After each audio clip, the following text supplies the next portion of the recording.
د پښتو ژبې نامتو شاعر او ادیب ریاض تسلیم په کراچۍ کې په حق رسېدلی.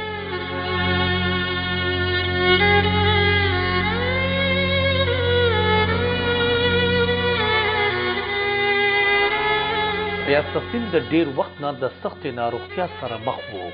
د کراچۍ او د ملک د نورو برخو نه وخت په وخت ملګرو به ورته ځان هم رسوو. ریاض تسلیم د پښتو ژبې خدمت ښه په نره کړی او د 5 خوندورو کتابونو مالک هم و.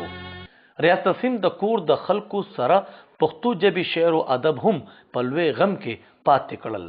کله چې موږ د ریاض تسلیم ماشوم زوی سره خبرې وکړې نو په ماتو ګډو ټکو هغوی وینا وه چې पापा कहते थे ना कि ना अच्छा पढ़ो और ना अच्छा पापा बढ़ के बड़ा बनो.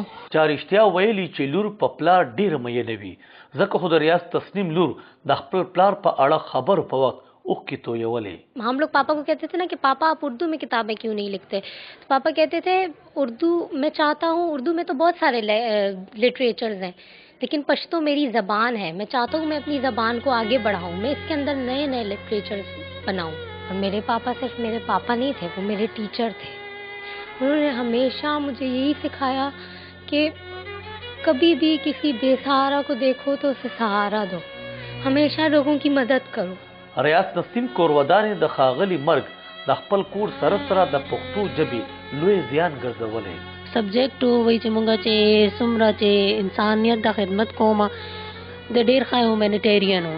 هغه دومره ښه انسان و چې یو کس یو ټایم هم دې سره ملاقات کړې ده نه، هغه وایي چې دې نه ښه انسان مونږ چېرته هم نه دی لیدلی ده. د پښتو ژبې وتلی شاعر او ادیب ریاض تسلیم د ګاونډ خلکو ویلي چې د لوی اخلاق مالک او انسان پرست شخصیت وہ.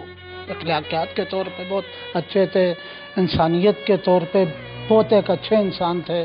ٹھیک ہے، ان کا جو ہے نا کسی کے ساتھ کوئی فضول بات نہیں کرتے تھے.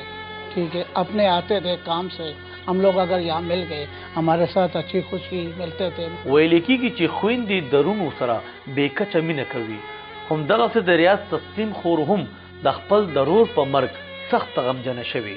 دا خو ته مالته ویل چې د کراچۍ د رڼاګان ښار کې ورکه وروره هو زما زویه ملګري ټول درته ولاړ دي، لاس په دوا لاته دي، هېڅ وسې نه کېږي صرف دوا درته کوي.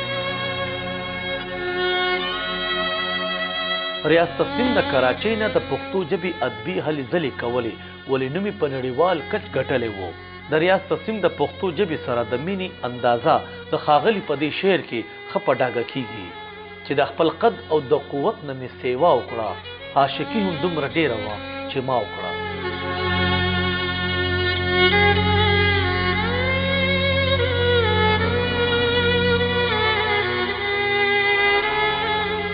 د ریاض تسلیم ناڅاپي مرګ نه د کور د خلکو زیان دی بلکې دا د پښتو د ژبې او د ادب دومره لوی زیان شوی چې دا تر ډېره موده پوره کېدی نشي، ځکه چې ریاض تسلیم غوندې خلک په قامونو کې ډېر په ګرانه پیدا کېږي. کیمرامین هادي جعفري سره نعمت زاده، خبر نیوز، کراچۍ.